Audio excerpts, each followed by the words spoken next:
من ذا الذي يقرض الله قرضا حسنا فيضاعفه له أضعافا كثيرة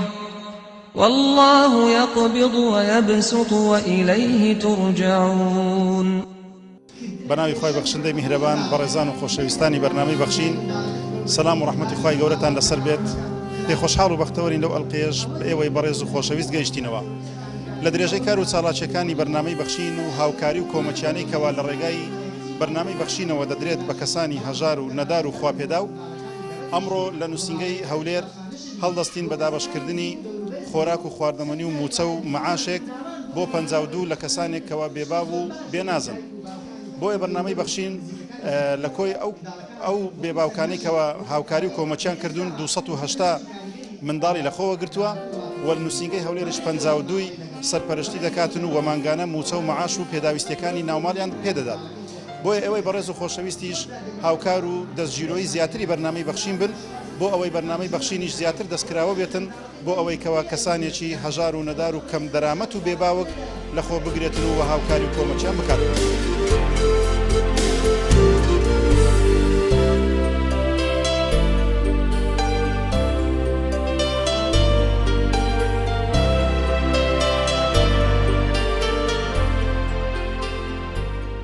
دەستان خۆش بهاتن خوا خێر دەمەنیست. بەرنامەی بەخشین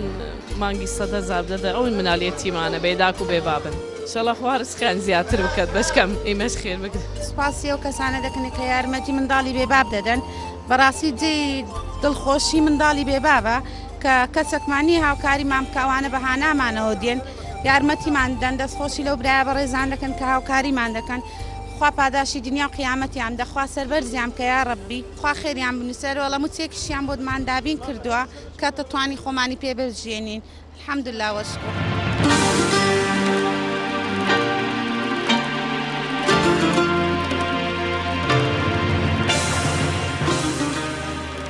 سەرەتا دەستخۆشی لە ئێوەی سەرپەرشتیارانی بەرنامەی بەخشین خوای پەروەردگار پاداشتی خێرتان داتەوە لەتان قبولکە. ئازیزان طبعاً ئەو پرۆژە گەورانە پرۆژەی زۆر پیرۆزن و ئینشاءالله لە شوێنی خۆن دڵ خۆشکردنی ئەو هەموو منداڵە بێناز و بێباوکە و ئەو هەموو خەڵکە کە هەندێکیان خاوەن پێداویستی تایبەتن و ئەو ئافرەتانەی کە دڵیان سوتاوە بە هەر یەکێک لەو کارەسات و ناخۆشانەی کە هەیەە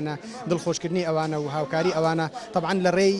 دعم و یارمەتی کەسانی خواپێدا و خێرخوازە. لێرەوە من دەستخۆشی هەرە گەورم بۆ ئەوانە بەڕاستی ئەوان توانیویێتان لەو جیهادە گەورەیە بەشدار بن. خوای پەروەردگار لێیان قبولکە و خوای پەروەردگار بەرەکەتی زیاتر بخاتە سەروەت و سامان و ماڵ و ڕزقیان و منداڵەکانی ئەوان صالح بن دوور بن لەوەی کە بە بێنازی دایک و باوکی پەروەردە ببن. ئازیزان بەشارەت و مژێنی زۆرن کە خوای پەروەردگار ئەجر و پاداشت و پلە و پایی ئەوانەی باس کردووە کە ماڵ دەبەخشن لە پێناو خوای پەروەردگار. بۆیە بە دڵیان بەو بەشارەت و مژێنیە گەورانەی خوای پەروەردگار خۆش بیت و بە تایبەتی ئەجر و پاداشتەکان لەو مانگە پیرۆزە کە دووچەندان دەبنەوە. بۆیە ئەو فرسەتە گەورانە لەدەست مەدەن و ئەو هەموو ئەجر و خەڵاتە زێڕینانە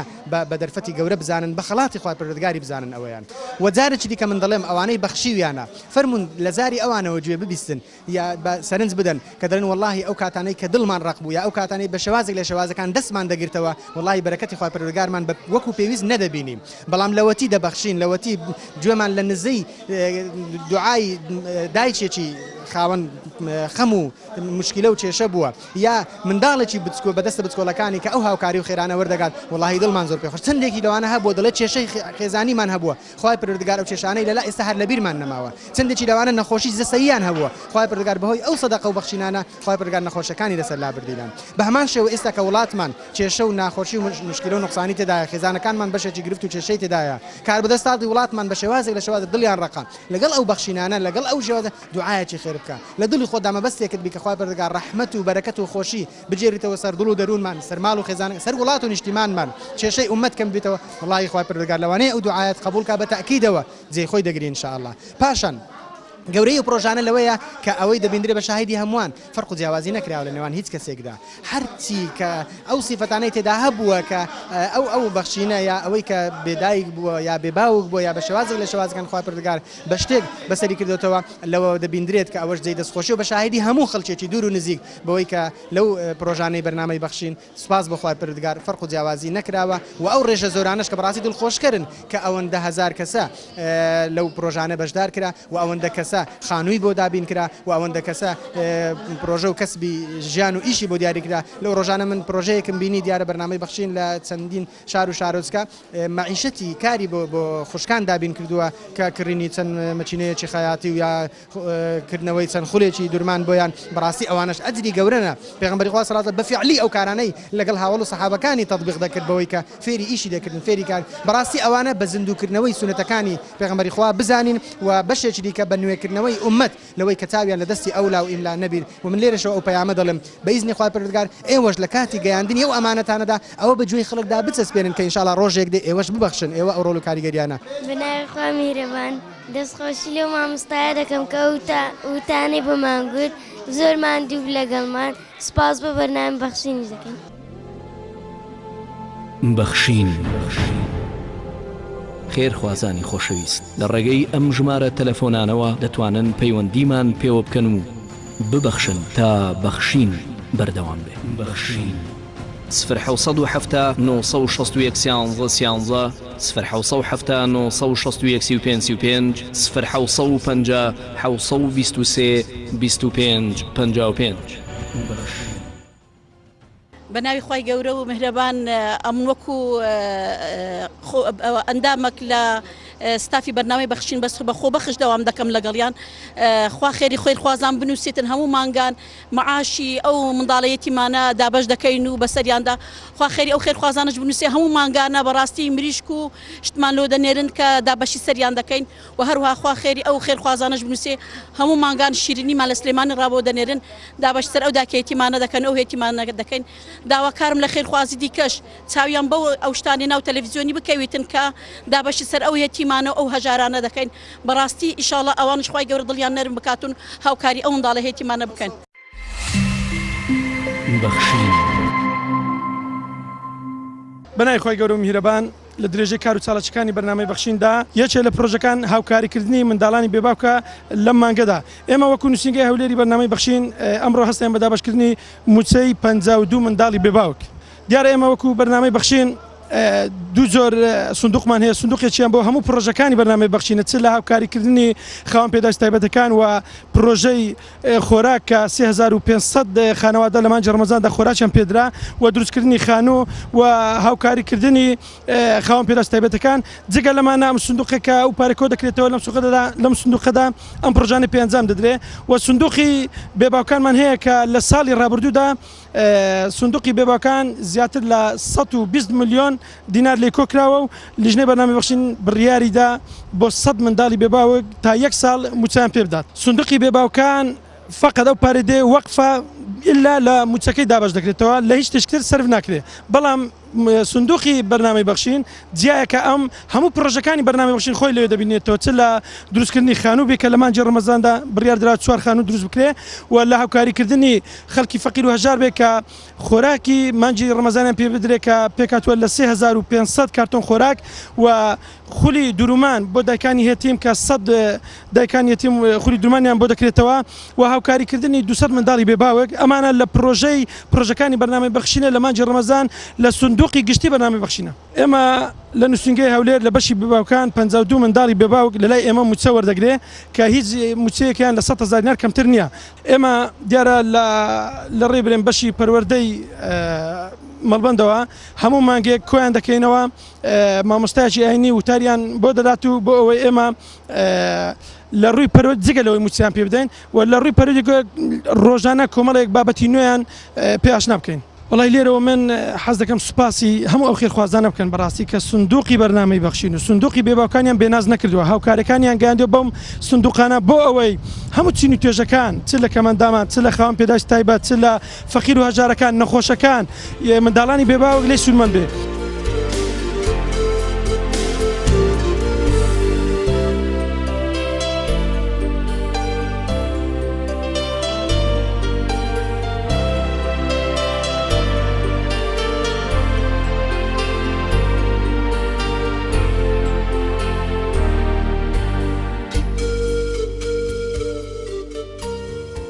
بەڵێ بەڕێزان و خۆشەویستان ئەوەی بینیتان ئەو هاوکاری و کۆمەچیە بوو کەوا بۆ بێباوکان هاتبوو لە بەرنامەی بەخشین بەوەی کەوا دڵیان خۆش بوو منداڵەکانیان بە زەردەخەنەوە بوون مەعاش و موچەیەکیان وەرگرت لە بەرنامەی بەخشین کە لە ڕێگای خێرخوازانەوە بۆیان هاتبوو و هەروەها کەمێک لە ئازوقە و خواردن و خۆراک کە لە بۆ مانجی ڕەمەزان زۆر پێویست بوو و ئەو شیرینەیەکەوە ئەو خێرخوازە هەموو مانجێک بۆ بەرنامەی بەخشین بەشی بێباوکان دابینی دەکات دڵی منداڵەکانی خۆش کرد و وە زەردەخەنەیان زیاتر کرد و بەڕاستی دەمی کەسانێکی شیرین کردکەوە پێویست و احتیاجیان پێیەتی و ئەو بڕەپارێکەوە بۆیان دیاری کرابوو زیاتر لە 52 بێباوک معاش و موچەکانیان وەردەگرن لە بەشی بێباوکانی بەرنامەی بەخشین ئەوە بووکەوە بەڕاستی ئەو ڕۆبینیتان ئەو بەرنمەیە بوو دڵی ئێمەی خۆش کرد و دڵی ئەوانی خۆش کرد و بێگومان دڵی ئێوەشی خۆش کردووە بە ڕێزان و خۆشەویستان بۆیە ئێوەش هاوکار و دەستباری زیاتری بەرنامەی بەخشین بن بۆ ئەوەی بەرنامەی بەخشینیش بەردەوام بێتن لە هاوکاری و کۆمەچی و یارمەتیدانی کەسانی هەژار و نەدار و بێباوک الذين ينفقون أموالهم بالليل والنهار سرا وعلانية فلهم أجرهم عند ربهم ولا خوف عليهم ولا هم يحزنون ئەوانەی کە ماڵ و دارایی خۆیانە بەخشن بە شەو و بە ڕۆژ بە پەنهانی و بە ئاشکرا ئەوانە هەر پاداشتیان لای پەروەردگاریانە و هیچ ترسێکیان نییە لە داهاتوودا و ئەوانە خەفەتبار نابن بۆ ڕابردوو. ئێمە لە دەڤەری هەریرین بۆ ئەوەی کەوا دابەشکردنی خواردن و خۆراک بەسەر ناحیەی هەریر و باتاس و دەوروبەری ئەو کەسانی کەوە هەژار و نەدار و کەم دەرامەت بوون لە ڕێگای خێرخوازان و خواپێداوانەوە کەوە هاوکاریەکانیاندا بە بەرنامەی بەخشین ئەوانیش لە ڕێگای خۆراک و خواردەمەنی دابەش دەکرێت بەسەر هەژاران و نەداران و کەم دەرامەتان بۆیە ئێوەی بەڕێز دەگەڵمان بن بۆ دابەشکردنی خۆراک و خواردەمەنیەکان.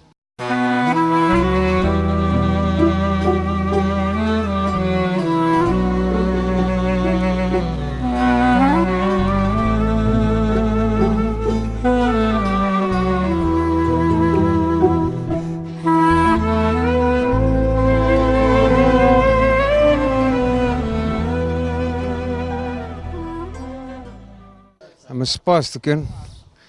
بۆ خێرخوازی خۆبەخشین بۆ ما ئەو خێر تەوزیع کرد لە ما هەمووی ئەو سووریێ حاضر بنی لە هەریرێ گەلێکی سپاس دکن و خەرکی هەریرێ و ئەو بەرنامە بۆ ما تەوزیعکردن گەلێکی سپاسیە وا دکم و ئێ ماندیبیژی ئەم گەلێکی سپاسی دکن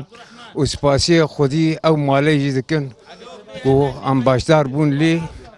و گەلێکی سپاس بۆ هەموویە.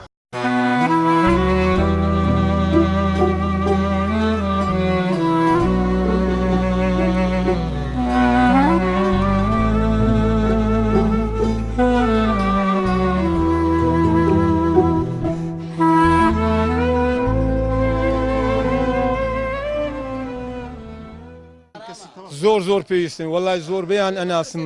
زۆر پێویستن لە جێ خۆیەتی ئینشاءالله خوا پاداشۆدە تۆ خوا لەوانەش قبولەکە کە بەشداریان لەو خێرێ کردیە زۆر پێویست بوو چونکە زۆر فەقیرن خوا پاداشیان دێتەوە ئەوەی بەشداری لەو خێرەی بکە ئینشاءالله.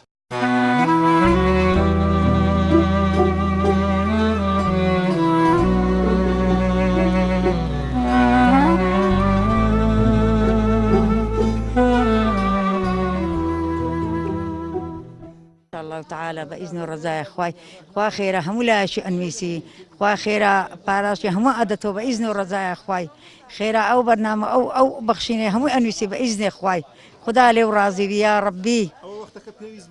إن شاء الله تعالى أري والله وقتك بيوستا أري والله خيرا أري والله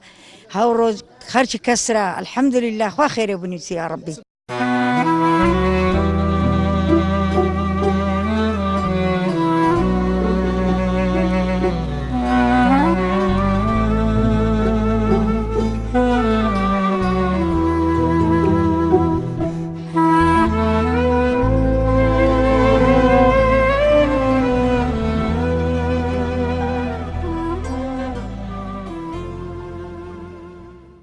خدای خێراوانیش بنویسی ناو نویسی خدای خێراوانیش بنویسی ئەمە فەقیر تێکردە خدای خێراوانیش بنویسی یە دەستباری فەقیری شەگری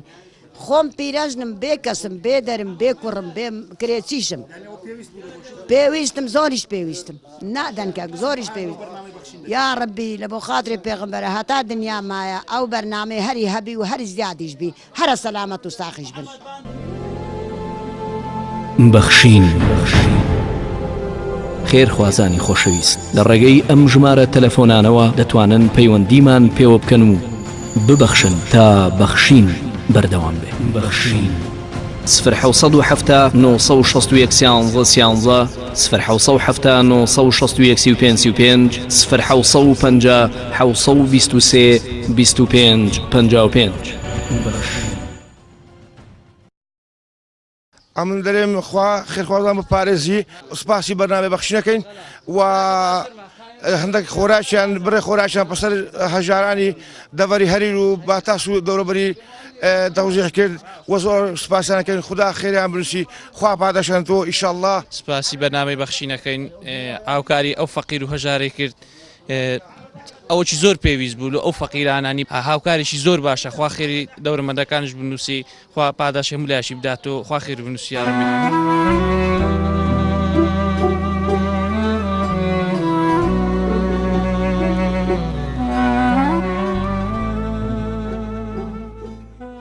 بسم الله الرحمن الرحيم الحمد لله رب العالمين والصلاة والسلام على رسوله الأمين محمد وآله وصحبه أجمعين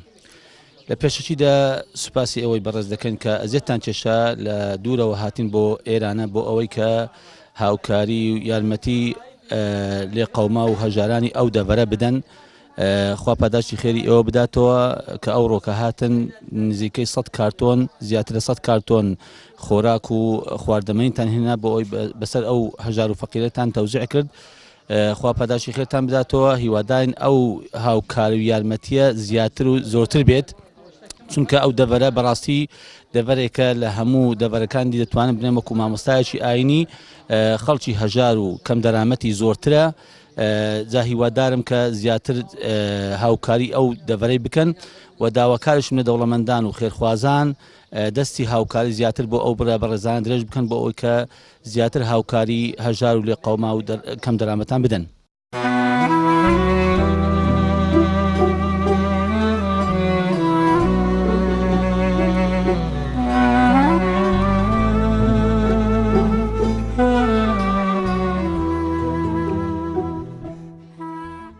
ئێمە لە نووسنگەی بەرنامەی بەخشینی شارۆچکەی هەریر هەڵساین بە دابەشکردنی 100 کارتۆن خواردەمەنی بەسەر فەقیر و هەژار و کەم دەرامەتەکان هەر کارتۆنێک 11 بابەتی تێدایە شەکرە برنجە زەیتە ڕۆنە نیسکە فاسۆلیا و هەتا ئەخیری و ئینشاءڵڵا داوا لە خەڵکی دەوڵەمەند و دەستڕۆیی دەکەین زیاتر هاوکاری بەرنامەی بەخشین بکەن بۆەوەی بتوانین ئەگەر حیسەی شارۆچکە هەریر 100 کارتۆن بۆ مام بکەن بە 200 کارتۆن سپاسی برانی بەخشینش دەکەن لە لیژنەی باڵا کە ساڵانە 3500 کارتۆن تەوزیع دەکەن شارۆچکە هەریشیان لەبیر نەکردێ زۆر زۆر سپاسان دەکەین.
ئێمە لە خەلیفانین بۆ ئەوەی کەوا هەژاران و نەداران و کەم دەرامەتی ئەو ناوچەیە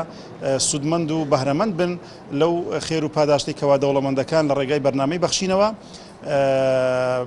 سەروەت و سامانی خۆیان بەخشی بۆ ئەوەی کەوا کەسانێکی هەژار و نەدار و کەم دەرامەت سودمەند بن لەو خواردن و خۆراکی کەوا دابەش دەکرێت.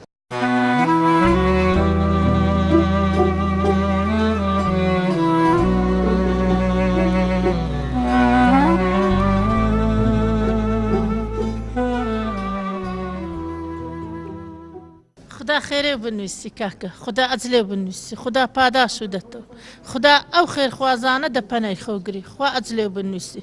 خدا دەست و بگری ئەرێ وەڵڵاهی قەت هەر برێ نەوحی نەبوو خدا چاکەولۆ بینی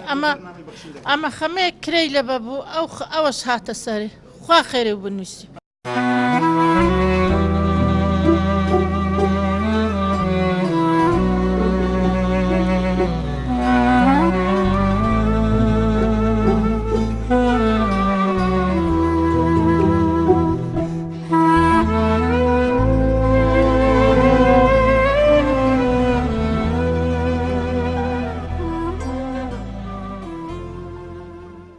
بسم الله الرحمن الرحیم دەستخۆشی لە نووسنگی خەلیفان و ئەنجومەنی خەلیفان و بەرنامەی بەخشین دەکەم بۆ هەوکاری لۆ ئەو هەژار و فەقیرانەی ناوچەی سنووری خەلیفانیان هینایە بەڕاستی لە کاتێکی زۆر زەرور بوو لەو کاتێک قەیران و کەمی مەعاش و هاتنی مانجی ڕەمەزان کاتێکی زۆر پێویست بوو و دوعای خێر بۆ ئەو کەسانە دەکەم کە بە هەر شتێک کە بەشداریان کردیان خوای گەورە پاداشتیان بداتەوە. سوپاس.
یا ربی خوا پاداش بداتەوە یا ربی خوا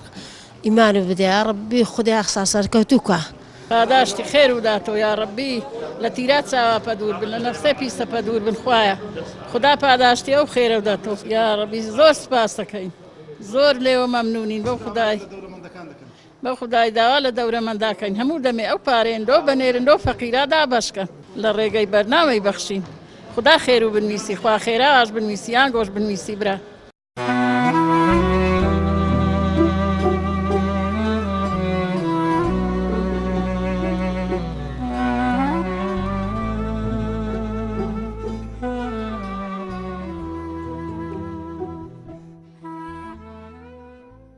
دەستخۆشی لە بەرنامەی بەخشینەکەم کە ساڵانە هاوکاریمانەکەن بە 100 کارتۆن ئەرزاق بۆ فەقیر و هەژاران و دەستخۆشیان لێکن خوای گەورە پاداشتیان داتەوە خوای گەورە پاداشتی ئەو دەورەمەند و خوا پێداوانە بداتەوە کە ساڵانە هاوکاری خەرکی فەقیر و هەژارەکەن لە هەموو دەڤەرەکان لە هەموو سنوورەکان و ئەمە وەکو ئەنجومەنی خەلیفان و نووسنگەی خەلیفان ئەوە دومین پرۆژەیە پرۆژێکیان خولیخیاتیە لۆ 35 داکەیتیم باوکاری بەرنامەی بەخشی نووسنگەی خەلیفان و دومین پرۆژەشانەوێت کە 100 کارتۆن ئەرزاقە لۆ فەقیر و هەژارانی سنوورەکەمانەوە و لێرەوە داوا لە خوای گەورەکەن خوای گەورە زیاتر دەورەمەندان نەڕم بکەلۆی بتوانن یارمەتی فەقیر و هەژاران بدەن یارمەتی بەرنامەی بەخشین بدەن لۆ ئەوی بتوانن هاوکاری فەقیر و هەژاران بکەن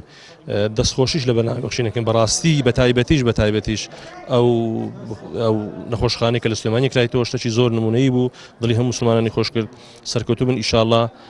داواش لە بەرنامەی بەخشینەکەن زیاتر هاوکاریمان کۆلێ بتوانین زیاتر لە 100 عیسەوە بکەینە زیاتر و فراوانتر ئینشاءالله.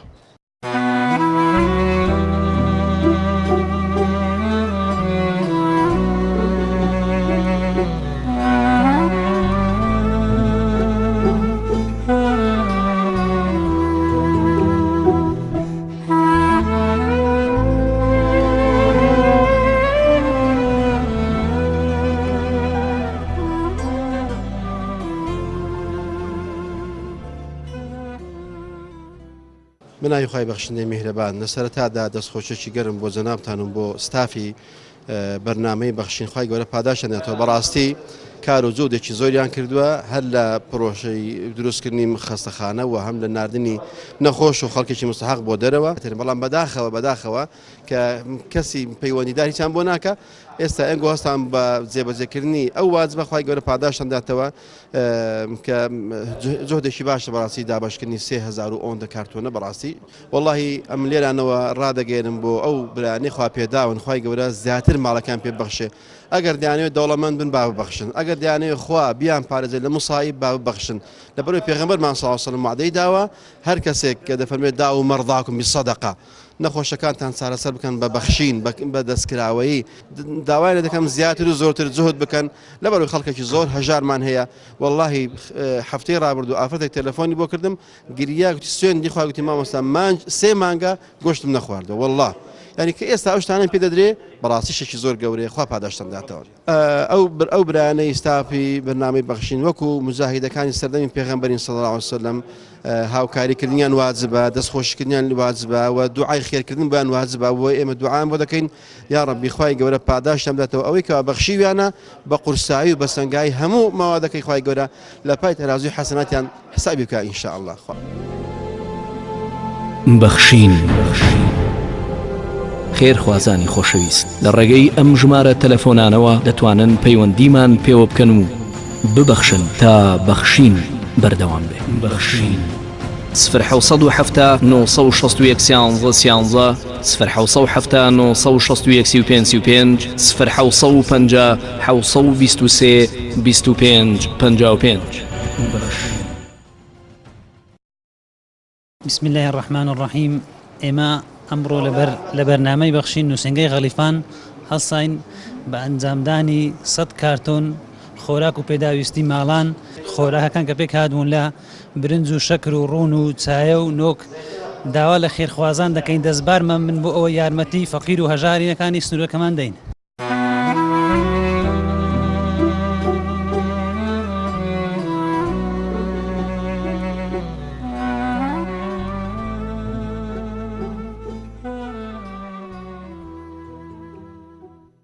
بەڵێ بەڕێزان و خۆشەویستانی بەرنامەی بەخشین ئەوەی بینیتان دابشکردنی 100 کارتۆن بوو لە ئازوقە و خواردن و خۆراک بۆ کەسانێکەوە هەژار و نەدار و کەم دەرامەت بوون دڵخۆشی ئەوان ئێمەشی دڵخۆش کرد بۆیە بەڕێزان بۆیە دەوڵەمەندان خوا پێداوان ئێوەش چەندە هاوکاری و دەستباری و دەستگیرۆی کەسانی هەژار و نەدار بن لە ڕێگای بەرنامەی بەخشین ئەوەندە زیاتر دەتوانێت خەڵکانێکی تری هەژار و نەدار و کەم دەرامەت هاوکاری بکات بۆیە داواکارین لە خوای پەروەردیگار خێر و پاداشتی ئێوە بداتەوە بەرەکەت بختەنێ و ماڵ و منداڵ و سەروەت و سامانی هەموو لایەک بەخوای گەورەتان دەسپێرین وەسەلام عەلەیکوم وەڕەحمەت الله وبەرەکاتوه.